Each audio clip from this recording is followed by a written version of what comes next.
Starts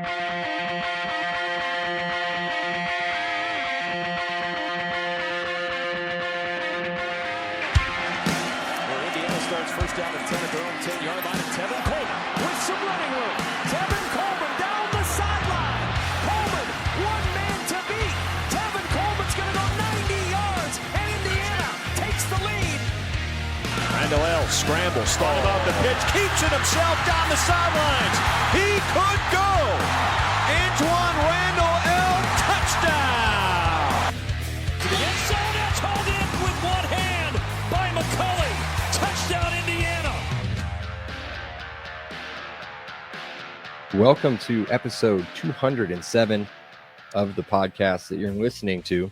You already know what it is, but I'll just tell you anyway. Who's your happy hour? I'm here with Brandon, my co-host, Brandon Dubich. You guys know him. No Seth. I'll give you guys a second to applaud, I guess, in whatever you're doing. Good. We get a clown up. Appreciate it. He's out HRing, taking his employees out for a trip Team to an Indianapolis building. Indians game. Yes, a little team building exercise, aka getting just drunk enough that you're not going to embarrass yourself. Well, there's going to be at least one person, right? There always one is. Or two people. There always is. Yeah. Just as long as the main guys or the HR person doesn't see you, you're okay. Dude, a side story real quick. I like one of my first Christmas parties at a company I worked for. It had to have been like early on when I was dating my would-be wife, 2013 probably. We were up at the hotel bar getting some drinks, and out of nowhere we just hear screaming. Yikes. Just top of your lungs screaming at like a spouse, an employee and a spouse going at it at the entrance of a fairly nice hotel. I can't remember what it was, but right in front of all their coworkers and everything. It was that was one of those stories. So I've only had one bad moment, and I can speak about this because I'm not at that company anymore, and this event had nothing to do with it. And it was also like 2 a.m. So, but we always had a sales conference in Key West, right? Yeah. And there's I won't name the place because it's incredible. But I probably overserved. I was overserved. It was my own fault. I'm not going to blame the bartenders, but I was overserved. Mm-hmm. And I went to sit on the stool, and the stool came out from underneath me, and I like cracked my head. And pretty sure I gave myself a concussion, and like the booze and the concussion, I was just like drooling out my mouth. I don't know if that's worse or you on top of Kilroy's outside tables dancing.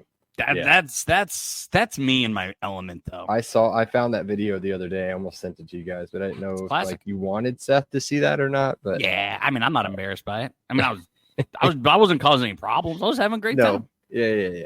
Good time. All right, moving on. 31 days away from kickoff.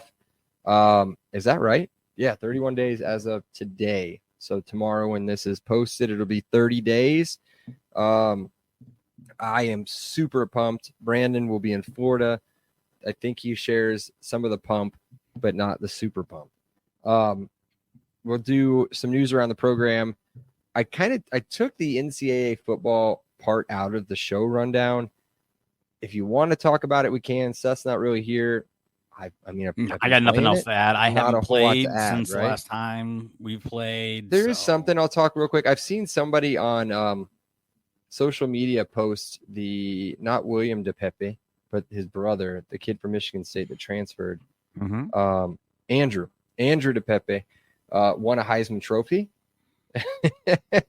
And I got a screenshot from our buddy Justin, who was playing with Purdue, and William DePepe had transferred to Purdue and won a Heisman Trophy or Defensive Player of the Week. I can't remember which one it was. Basically, it's the same thing. But thought that was pretty crazy that the DePepes were getting a lot of run on the game. But I got some team news.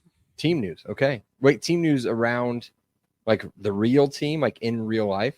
In real life. Okay, we'll get Yes. there in just a second. I'm going to start with I'm you. excited to talk about it. Cool. We're going to do a schedule preview, Michigan State game number 9, and then we'll do Randos. We'll get out of here. Let's do your news with the program. What do you got? So thegreatpeaks.com. If you're not a subscriber, be a subscriber. They got insight and access to practice, and they have some videos and they have some insight. 2 things stood out to me, and it's just the completely different tone and approach to practice. Now, this is in the reporter's gaze, so who knows if this is true or not, but I have to take their word from it. They're journalists.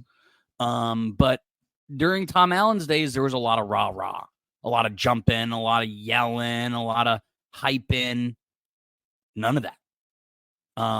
Everything was very military-like, very serious. Everyone split up into groups as opposed to Tom Allen's practice where everyone was all together, jumping on each other. Again, very rah-rah. Zero rah-rahness. That's not what Peak said, but that's how I took it. Coach Sig didn't do any direct coaching, as opposed to Tom Allen that would sometimes join the drill, right? Coach Sig would basically just walk around position group to position group, talk to a coach, watch, leave. Talk to a coach, watch, leave. Very much leave the practice to the coaches. And if he ever got mad at anyone, it was at the coaches, which I think how many times in the past year or two, I really felt specifically in the last year or two, where Tom Allen constantly threw the players under the bus. Well, his coaches were his best friends, right? And never said anything about the coaches. Yeah. Yep. For me to read, there was other stuff. There was other more player stuff and how quarterback. But I thought those 2 things were vastly more important than what happens in a July practice. It was how Sig coached, who he let coach, and who he was driving accountability to. I absolutely loved reading that portion of the recap. It's one practice. It's 31 days away. Who knows if it's like that every time? But I read that and I was just like, that is a serious program. How many times did I, again, mostly the last year or two, just say this is an unserious program? From Dolson to Allen to the players. It's an unserious program. One practice in July, but it now seems like we're a serious program. At least taking things serious, which is so welcomed. So I listened to his post-practice press conference, and you could tell there was a huge difference. And one of the things that stood out to me was he was asked about the play of a couple of specific players, but one of the things he said, one of them was about CJ West and about how he's fitting in, what's he look like, blah, blah, blah, blah, blah. His response was, I don't know. I haven't watched the tape. So it fits in with exactly like what you're talking about. He's watching tape on practice and dissecting, I'm assuming, what's broken down by group from what you're telling me. Yep. He did comment on one player, and that was Amari Farrell. And we all know I'm a huge Amari Farrell fan. He's going to be playing in a different spot than what we're used to him seeing. I guess almost kind of like a Husky position. They call it something different, but I can't remember what it is off the top of my head. But basically kind of like a roaming linebacker safety that he loves it, basically. He expects really big things from him. So that's really cool. That was really the only real player he talked about. He just talked so much about how everything was about mindset, and just resetting the mindset of the players that had been here, setting some of the mindset of the players that weren't his at JMU, and then making sure that the JMU players are bringing the same mindset into this program. And it was the most, like, you could get a Tom Allen post-practice press conference that'll last 30 minutes. because he'll sit there and he'll he was a real talker and a real smoozer with the media. Not Coach Sig. Straightforward, in his own words, I guess you would say, no bullshit. And he was, hey, I haven't watched tape. Next. Yeah, no, they looked pretty good. Next. Like, he's not there to show up and make friends, I guess, with the media. And I think it's going to take them a little bit of time to adjust. Hopefully they can figure it out here within the next few practices on what to ask him. But really encouraged by what I read, because I read the same thing you did and watched him in his press conference. So that's cool that we both kind of got the same vibe from that. So we'll see. Again, it has to play out on the field come Saturdays, but it's a totally different atmosphere. That's for sure. One of the stupid questions he was asked was, I think, what are they doing? Like, what are we doing in practice? And he was basically like, well, we have 8 to 12 practices to figure out what we're supposed to be doing. And then we prep for the player or the team we're going to play in 30 days. And the reporter was kind of he tried to come up with a second question and just kind of got shot down, and he didn't know what to do.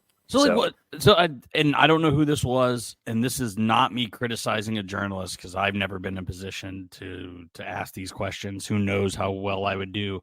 But you and I are in sales, right? Mm-hmm. There's like a few blanket questions that you ask in every sales call or in every sales meeting or every sales presentation. Some of these things that people ask, I was like, that's what you went into it with? Because especially some of these, you get one question, maybe two. Yeah. And they ask questions like, what are you doing in practice? Like, I don't know. It blows my mind sometimes. It just comes down to preparation. I don't want to talk more on it, but that is an insanely bad question. Totally different vibe. We'll wrap it up with that. Totally different vibe. I don't know if you want to talk about Coach Sig at the Big Ten Media Day. I think that's probably past. It's been about a week. Yeah, I mean, I love it. It was great. I mean, it was amazing. Yeah, he somehow made it rah without seeming like a cheerleader, right? Like, no, he seemed like a dick, which was awesome. Right, like it was almost. Like the way Tom Allen would get people hyped is totally different. But like I would get sucked in. I'll admit, I drank the Kool-Aid for years. We literally named this pod the LEO pod, right? Like we drank the Kool-Aid from 2018 to 2021. And then I think you and I both soured the last 2 years. But he just does it in a different way that commands a different, I don't want to say respect level, because I respected Tom Allen. Right? I don't want to say I didn't. I don't want to hindsight and say, oh, I never respected the guy who was a cheerleader. That's not true. But like, it's just so just nice how different it is, yet it achieves the same goal, I guess. That makes sense? No, I get it. If you haven't seen it, I'm sure if you pay any attention to IU football, you've seen what he said. The stuff about, you don't bring your kid up to be fourth best, fifth best. You bring him up to be the best. And that's what he wants for the program, which is, typical coach speak, but not the way that he put it. I mean, the way he put it will make you like, okay, this guy knows what he's doing. He somehow said the standard is the standard, but in like a non-douchey way that Tom always does. Yeah. Splash. The one thing that he said, the one thing coming out of that was cool was Jay Lehman, who we all know I'm not a huge fan of him. He did pick that he was asked, what was the one thing that stood out to you about, the whole, what was it, Wednesday through Friday? And his pick was Coach Signetti. And he said straight up, he's like, this guy's, he's it. Like, that's the guy. So that's pretty cool. How bad was Deshaun Foster? Oh, goodness. It's cringe, dude. I feel bad for him. Like, I don't want to make fun of him. I feel bad for him. I mean, you could tell he's a first-time head coach. You can Uh-huh. tell he's never been in that spotlight before. You can I mean, he's just already seems overwhelmed. How do you not prepare? How are you not how have you not done what you do in middle school when you do your first presentation in front of a class? Yeah. Even when I never did this. I didn't have to. But they tell you, the teachers, stand in front of a mirror. Do your presentation in front of a mirror. Do it for your family, right? Nobody's going to make fun of you. Well, maybe your brothers or sisters will make fun of you in your family, but nobody's going to do anything. No pressure, right? He has no pressure. Those are journalists. He's a head coach of a football team in Los Angeles. If you didn't know where UCLA was, it's in Los Angeles. And so is USC. And if you don't get that joke, you need to go watch his Big Ten Media Day. But it was tough.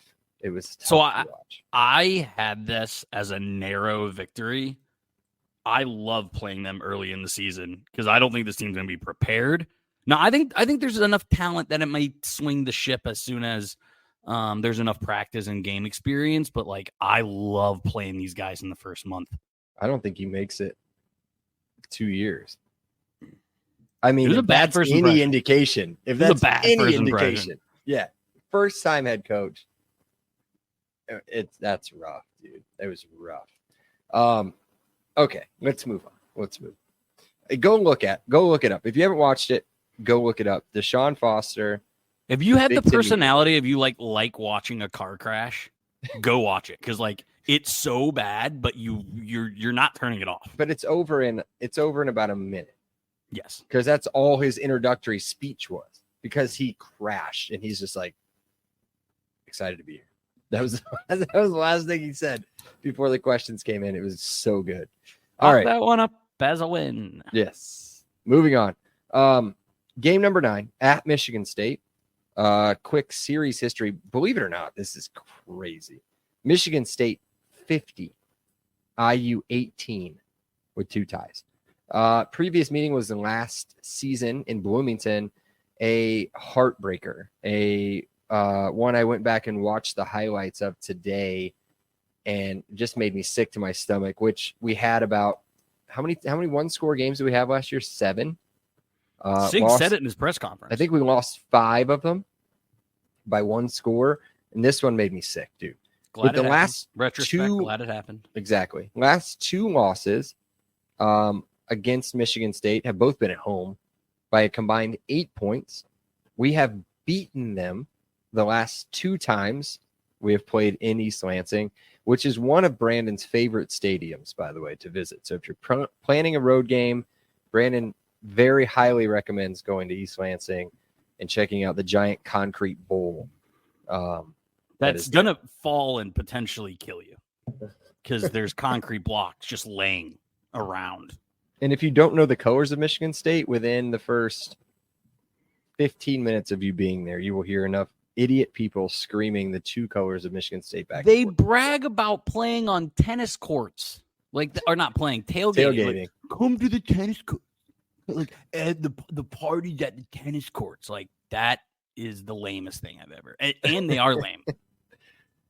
Oh, my 2 grandparents graduated from Michigan State. All right. Largest margin of victory. Michigan State beat IU in 1957, 54-0. IU beat Michigan State 31-0 in 1991. No real fun fact. I think I kind of gave it to you. I think we've beaten them the last 2 times we played there. 2020. We might have played there in 2021, so it might be wrong here. 2022. No, that's right. 2021 would have been at home. 22 was away. 23 was at home. Should not have been even within 3 touchdowns in 2022. But again, we've beaten that game down so hard it's not even funny. Here is a shocker, and I even put a little emoji on our outline, Brandon. Preseason over-under wins for Michigan State. I will remind you guys, IU is at 5.5. UCLA is at 5.5. Washington, 7.5. Yep. For Washington. Michigan State, 4.5. They're doo-doo, bro. What are the lines on that? Do you know? It's not good.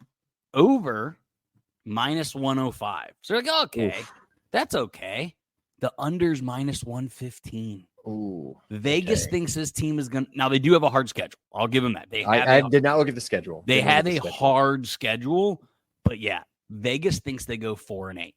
I think we should do the schedule now, right? Or do we need to do a schedule now? The or weird after we talk part about the team? was they think 3 of those wins will be conference wins. That's the things that didn't really add up to me.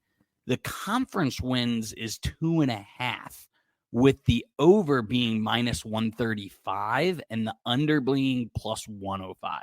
They've got to have that math doesn't math to me because I have them winning 3 non-con. So let's do that now. Let's do it. Let's go. So Michigan State 4.5. Oh, Washington was 6.5. Just so you know, 6.5.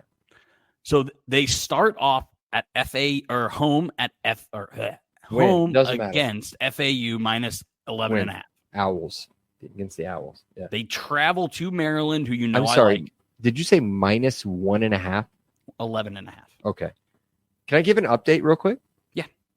IU minus 20 right now. Opening game. Grab that line now. Grab 20. That line now. Okay. What was as you take a drink as Gatorade? Hold on. What was the second game on the schedule? On the road to Maryland, that's loss. I like Maryland. Probably. For me, that's... Man, dude, these teams are... Yeah, I think it's a loss in front of 13,000 people. Home against Prairie View. That's a win. Now, here's a sticky one because I thought this was a win until I did some digging. Uh-oh. At Boston College. Well, BC is supposed to be half decent, right? Correct. Half decent. They got a good quarterback, I think. Very, one that gets around. They gave Florida State all they could handle last year. They were a young team. I initially had this as a win, but then I changed it to a loss. I think it's a loss, man. I think I'm going to put it as a loss/W. Yep. Okay. Then listen to this absolute murderous row. Oh, gosh. Home Ohio State. Loss. At Oregon. Loss. Home to Iowa. Oh, I have that as a loss. Okay. Loss. At Michigan. Loss. So they have 5 losses in a row. 6 total losses already with 4 to go.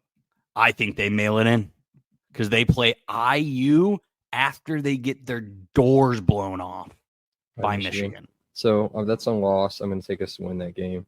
Yep. It's got to be Northwestern, Rutgers. It's at Illinois. Lost. I don't know anything about Illinois this year. I think they're supposed to be bad, aren't they?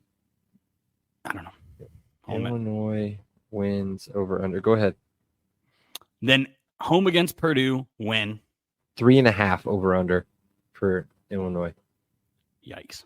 I'm going to give them a W. Purdue where? Purdue home. Loss. I think they beat Purdue at home. I'm just looking at strictly quarterback play. That's the only reason I'm going off. Now, here is a tough one because they always seem to play well at home in late November. They host Rutgers senior day. I think Cal Halliday wills them to a win. Cal Halliday. What is this, a 6th senior day? So I have them 4-8. I have them 4. I think they lose it. So I got them 3-9. Maybe 4-8. Definitely 3-9. Yeah, not good. Let's talk about the team. Why do we think they're going 3 or 9 or 4 and 8? If you listen to the media, you may think that they're going to go undefeated because they love their head coach. Their new head coach, Jonathan Smith, his first year in East Lansing. He's coming from Oregon State after 6 seasons out there, in which they never won the Pac-12 and they never made a playoff. So this is what I don't get about him. So, he did turn it around. Good on you. Did you see what he did his first 3 years? No, just saw season 6, 8-5. 8-5. Terrible, especially his first year. And now he inherited I'm sure just trash. trash. Yeah. But isn't he inheriting trash here? He's inheriting nothing. And he's having to replace a bunch. He's inheriting an old man at linebacker, a really young, good linebacker, and then a whole bunch of trash. So his first year, he went 2-10, 1-8 in conference. What did you and I just have him doing? Winning 3 or 4 football games with 1 or 2 conference I got wins. him 1-8 in conference. 1-8 in conference. So like, I think like where people had like college football news had him winning 7 games. 7 games. The media loves this team. The first 3 seasons, he went 2-10, 5-7, 2-5. 9-22 his first 3 seasons. I don't think Michigan State's winning for a few years. I don't. I think they're going to be bad. And I'm not. Jonathan Smith built Oregon State. I'm not saying he can't build it. Not this season. Not this season. No. And let's talk about why. He brought his offensive coordinator. Oh, wait, hold on. Interesting fact. This is his first time ever coaching east of Montana. Ever. He was a quarterback at Oregon State. Yeah. Good for him. He's bringing his offensive coordinator, Brian Lindgren, also from Oregon State. He's been with him for those 6 seasons we just talked about. You're going to see a lot of running quarterback, a lot of short to medium passing game where they're going to try to maybe bust you open on 1 or 2 times during the game. They were top 5 in all rushing categories last season in the Pac-12. Now, granted, they had NFL running back and a very good. I guess did DJ Ukulele? Did he go to the NFL? DJ U's at Florida State. So he's on his 3rd team in 3 years. Correct. DJ Ukulele, who's probably an NFL backup, but a running first quarterback. He's like a Joe Milton. He's got a cannon, can't hit the broadside of a barn, is uber athletic, but meh. Yeah. That's how they did it. Now they have this guy coming over, this quarterback, Aiden Chiles. Or Chiles. Chile. I'm going to say Chiles, but Chiles I don't know awesome. His background. I don't know. Chiles. I'm going to go Chiles. Aiden Chiles. He's 6'3", 217 pounds. He played a few games last year as a true freshman, but not full games. He didn't get a whole lot. We know nothing about this guy. Nothing. He has approximately 1 game's worth. Yes. He's 24 for 35. 69%. Yep. AO. Nice. Throwing for 309 yards and 4 touchdowns 0 in picks. all garbage time. Yeah. Like he accumulated. It's not like he stepped in and played 3 quarters. What are his This running was stats? all in. Do you have them? Yes. This is all in garbage time. Just to give you a quick, while he's looking this up, just to give you a quick background, he can scoot, and he's got a big arm. 17 carries, 79 yards, 3 tutties. Now, here's the only thing. I wonder how many times he was sacked. I don't need you to look that up because remember in college, they take your rushing yards out of your sack yard, or your sack yards out of your rushing yards. But the tape, right? The tape or the scouting report is he can scoot. He's got a big arm, but they don't throw the ball really, at least not downfield. He doesn't really have anybody to throw the ball to, which we'll talk about outside of maybe his tight end that he had. And we'll talk about him. He scares me. But other than that, here's what he's got. Here are his weapons. He's got running back Nate Carter. You might recognize it. He ran for, I think, a whopping 49 yards last year against IU. 5'10", 200-pound redshirt junior. He's kind of quick. He can hit the hole a little bit. He's not going to kill you with his speed. He's not honestly, if there was a hole, if he's on a team with a good offensive line, he can go. He'd be good. He'd be good. He'd go 80. Yeah. What they need is a bowling ball to get 4 yards every time. Not him. A big one. They need big bacon. Not him. No. They have the wrong quarterback or the wrong running back for what they're going to have this year. His stuff last year is not going to blow you away, right? 185 carries, just smidge under 800 yards, 4.3 yards a carry, 4 touchdowns. Nothing, right? His For some reason, there was so many previews on Michigan State.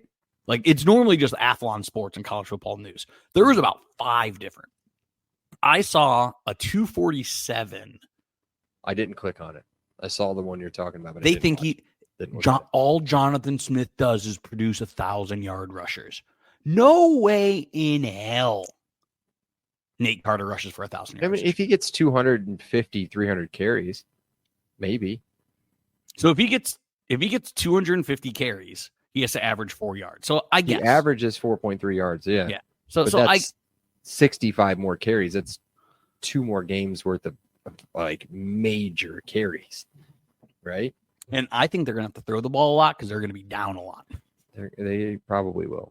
And the guy he's going to try to throw the ball to, and you guys might recognize this name. He had a play of the year against IU last year, and I think we ripped him in the preview. Montori Foster. He's 6 foot, 186 pounds, redshirt senior. A ton of experience. Nothing that's going to blow you out of the water whenever you watch it, right? He made, if you go back and watch the highlight package from this game, he made what was a terrible throw and should have been intercepted by 2 people had he not snagged the ball out of the air with one hand. Somehow brought it in, spun away from the 2 defenders, then broke like 94 tackles on his way to go give MSU the lead at 14-7 with a minute to go in the second quarter. He finished that game 7 catches, 94 yards, and a touchdown. The dude for the season was so mid. Like, this is their best returning receiver. We have Elijah Sarrett and Donovan McCulley. Like, we're good. we're in much better shape when it comes to that. Now, he does have a tight end that, as I mentioned, just gave me the bubble guts thinking about. So that was another one in 247s. They say he's going to be first or second team all Big Ten. He's very good. I think based off of what I've seen, a couple highlights and what he did last year, he should be very good. Now, granted, again, he had an NFL quarterback throwing him passes last year. Does he do it again? They do not have Malik Carr, so you don't have to worry about that. He is at human pinball school. Machine. Where did he go? He went to a big school. Not really. No, he didn't. Houston. He went to Houston. Oh, they're supposed to be doo-doo too. And just so you know, again, I'm going to remind you, Malik Carr was a 4-star basketball player that was committed to Purdue. Turned tight end. Couldn't make it into their rotation. Went to MSU and blew up. So back to this. This guy's name is Jack Velling. He's also from Oregon State. He's 6'5", 244. Right there, you're already S in your pants. Right? 6'5" tight end. You're so worried. Second team All Pac-10. Or listen to me. How old am I? Second team All Pac-12 last year. Not going to blow you away stat-wise, I think, until I get to touchdown. 29 catches, 438 yards, 8 touchdowns. Oregon State record for a tight end. Tied for most among tight ends last year nationally. He scares me. He scares me a little bit. Do you have anything you want to add on him, or do you want to keep going? Nothing. I don't have Brandon anything to add. hates this team. He's good. He's good. But can I just crap on Aiden Chili's a little bit more? Yeah. Chili's. 23 out of his 35 passing attempts came when the game was 22 plus points or more. Okay. He's had approximately 9 attempts inside a red zone, and he has 4 attempts with a goal to go. So he's not even he has 1 red zone trip in his entire career, and 2/3 of his passing attempt are 3 touchdowns or more. Like, no one, maybe he's incredible. But I don't know of a guy with absolutely no experience stepping in and being incredible, especially in the Big Ten, right? Like, I had this for Randos, but like everyone's saying, oh, Curtis Rourke hasn't done this in Power 5. Compare Aiden Chillis to Curtis Rourke, a guy who has been a conference player of the year, guy who has started for 4 seasons, for over 4,000 a guy who's yards. played in a bowl game. He's played in a conference championship. Is it at the next level? No. But how many passing attempts, how many snaps, how many big game situations has Curtis Rourke been? How many of those Ohio teams beat IU in the last 3 seasons? Right? Many of them. Right? Many of them. But I bet if you ask every single media member, they'd take this guy over Curtis Rourke, which is just infuriating. Purely off of potential. That's all it is. Everything you read is if he can develop, he's going to be very good. Developing on the fly in the Big Ten on a bad team, big yikes. Here's his big yikes, too. Their offensive line, yep, no good. They've got a good center that's coming over from Oregon State, but hey, listen, CJ West isn't going to be your sack machine. It's coming off the edges. And if you don't have good tackles in the Big Ten, ooh. See you later. Man, I don't know how this offensive scores. They are going to be a bottom 4 offensive team. Their running back doesn't fit the scheme. They have 1 to 2 guys that scare you. Yeah. In the wide receiver room, and a quarterback that just hasn't done anything. We don't know. He could be good. We don't know. But he hasn't done anything. And here's my thing. There are 2 conferences. I'll give you the Big 12. I'll give you the SEC. I need to see it on the field in the Big 10 if you're coming from the ACC or if you're coming from the Pac-12. Because I think both of those conferences are crazy weak. I'm sorry, no offense to Utah or any Utah fans that are listening. Utah shouldn't touch the top half of the Big 10. And they consistently win their division in the Pac-12. It doesn't make any sense. Now, I think they're better than the top half, but they're not better than Michigan, Ohio State, Penn State, Iowa. They're not better than them. They're not. And I think every team, team, they're probably 6 to 8 in the Big Ten. I think every team, maybe, and you guys know I hate Rutgers. This is going to sound bad. Maybe outside of Rutgers and Nebraska would give them a game.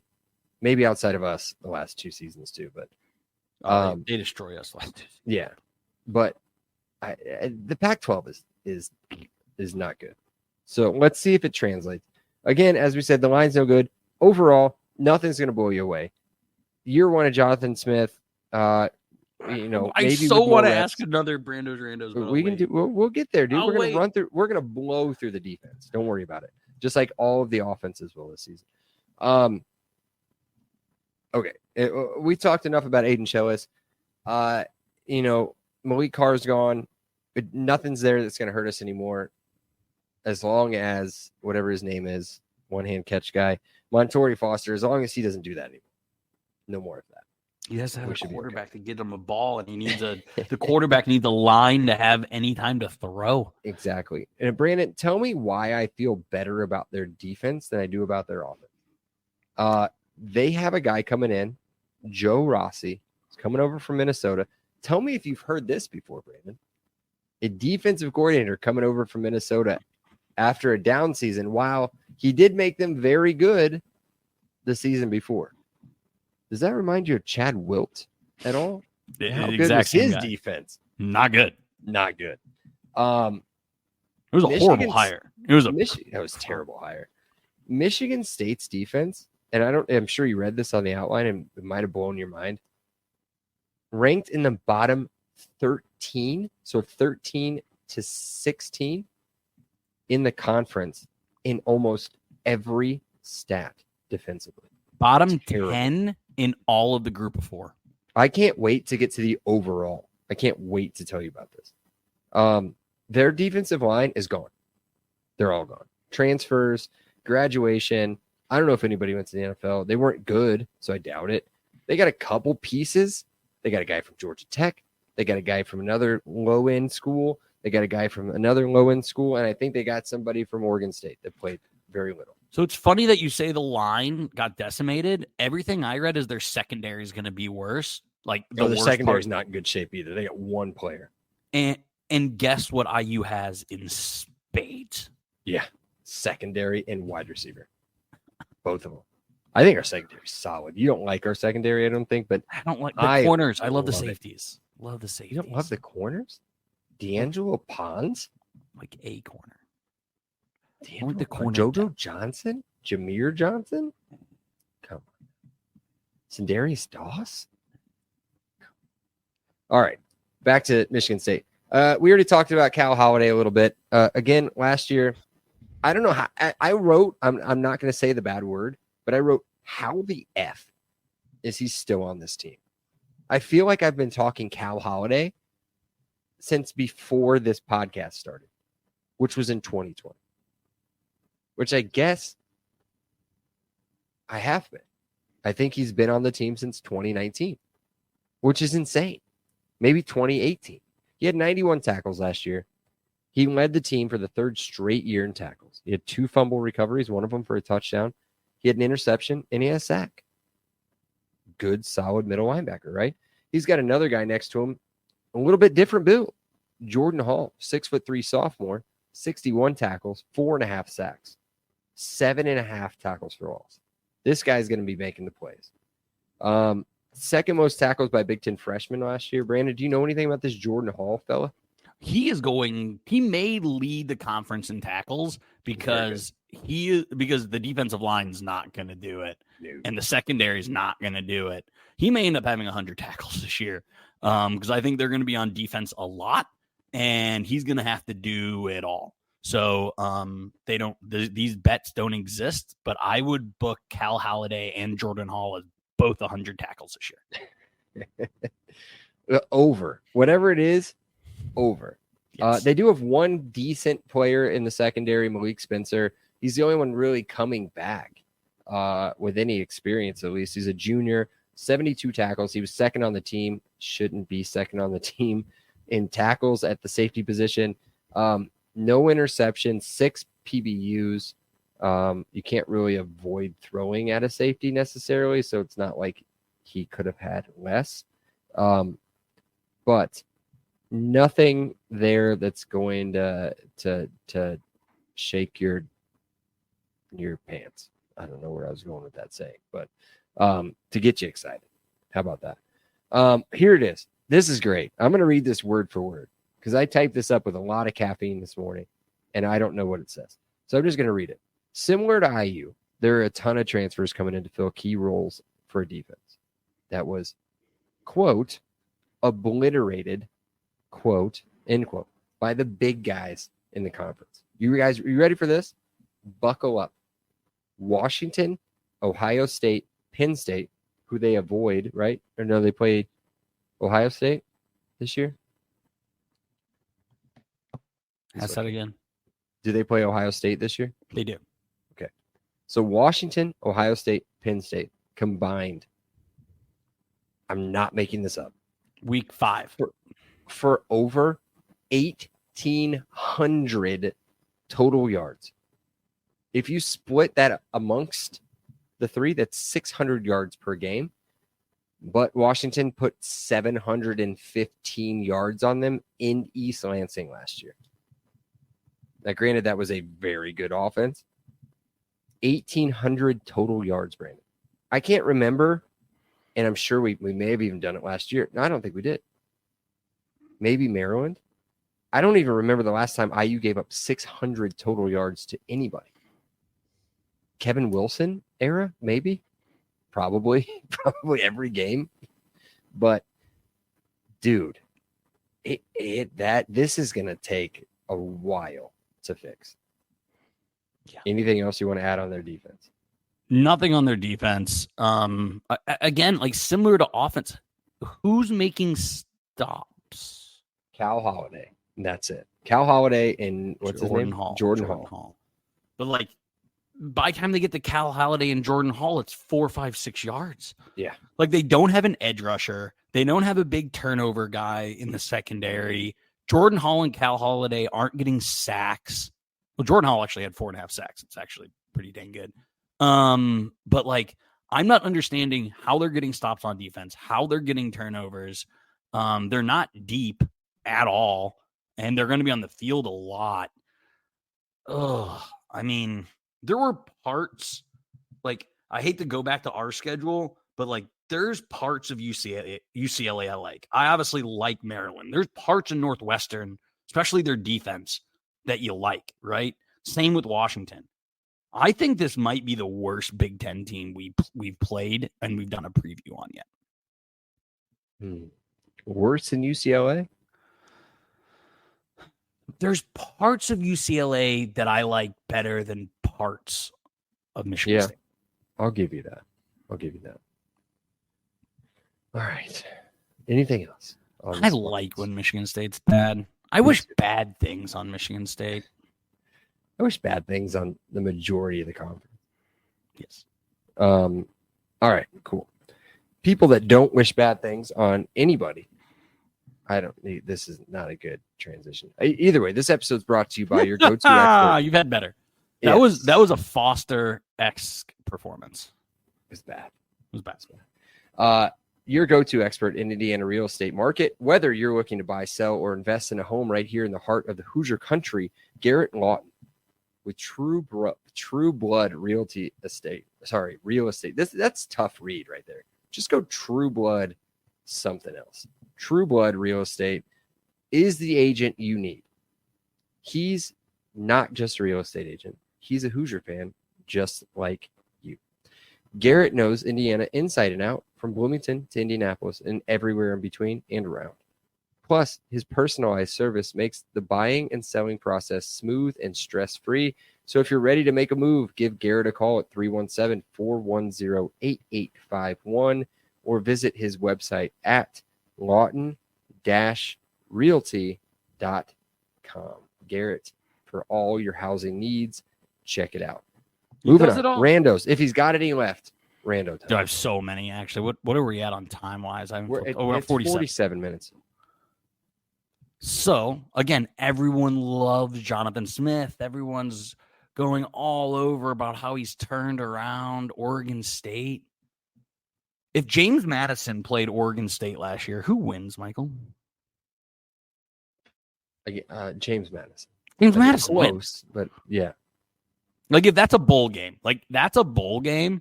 I'm hammering James Madison money line. Hammering.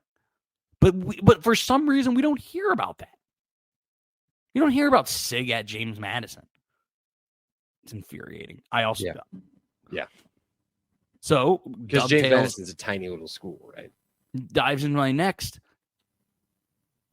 I mean, let's take IU out of this. Let's take Michigan State out of this. Let's pick a team. Let's just say who needs a coach. Let's say Mississippi State. Are they hiring Signetti or Jonathan Smith?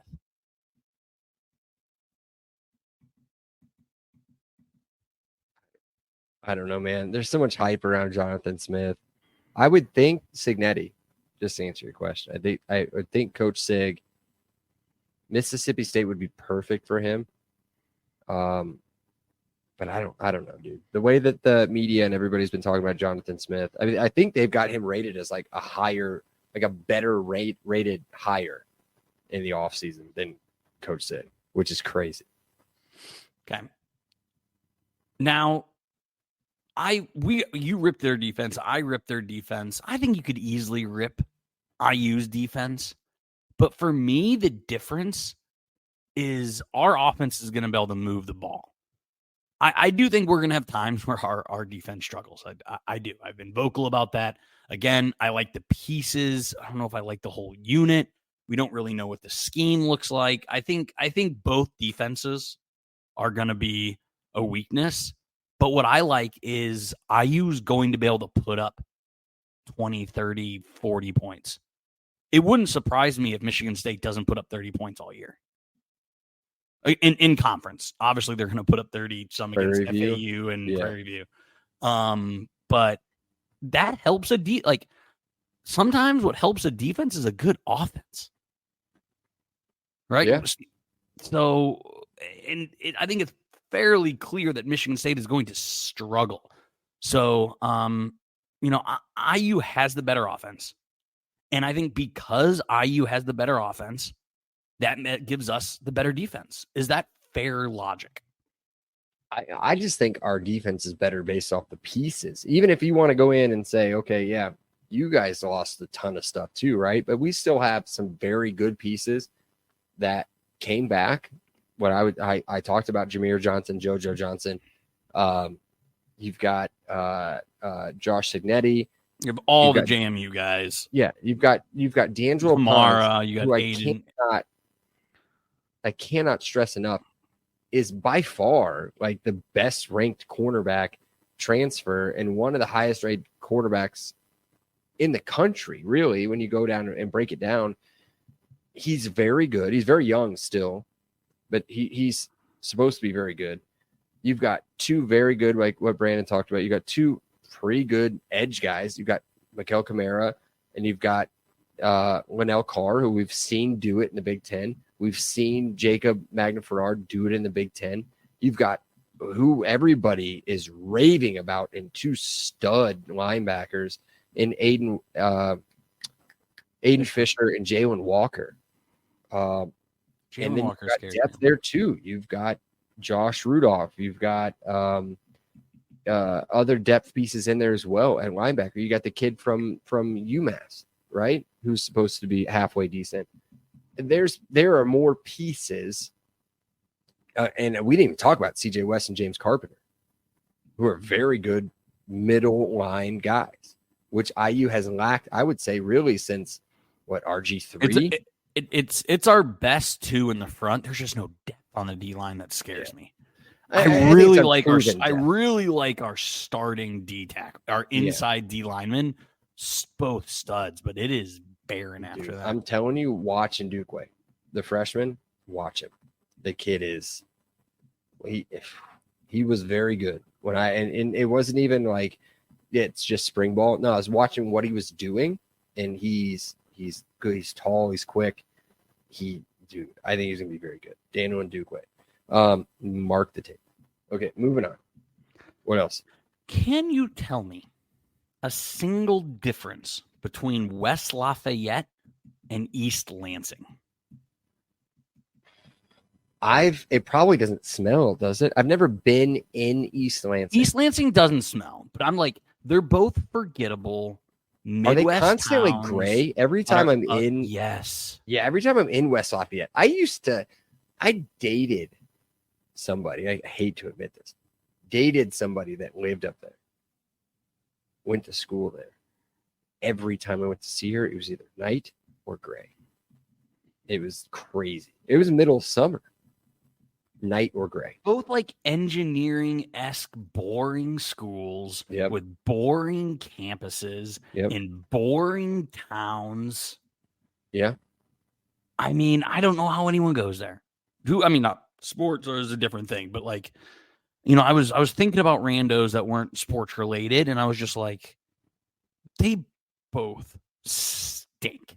The crazy thing is Lansing is in the middle of the mitten. Like, you're not near anything fun, water, right? I think you're kind of close to Grand Rapids, which is awesome. Grand Rapids is incredible. Grand Rapids is dope, but you're kind of close. You're still probably an hour. Yeah, and then you're another 30 minutes from the beach. Oh, you're at least another hour from there, from the beach, from Grand Rapids, I think. Dude, you're 2 hours from Detroit, right? Yeah. I mean, at least Ann Arbor is like 30 minutes from Detroit. It's not that far away, but like Ann Arbor is like a cool hippie town, though. Yeah, Ann Arbor is like college, like straight up college town. Like Ann Arbor at least has got like a feel. I don't know, like I would take Ann Arbor over both of those. Could you say the same thing about Bloomington? I think Ann Arbor and Bloomington very similar. I'm saying about Lansing and Bloomington. I mean, maybe on a good day, maybe now you're an hour away from Indy. Weather's better. College. Weather's better. A lot of tornadoes. Landscape better. Like you got the hills in Brown County. You got Lake Monroe right there. Mm-hmm. I'm sure this is why we need someone from Michigan State on to defend it. But so. But again, like you hear the way people talk about Bloomington, and then you hear the way people talk about East Lansing. It's not even the same conversation. When you go to West Lafayette, you feel like you're kind of in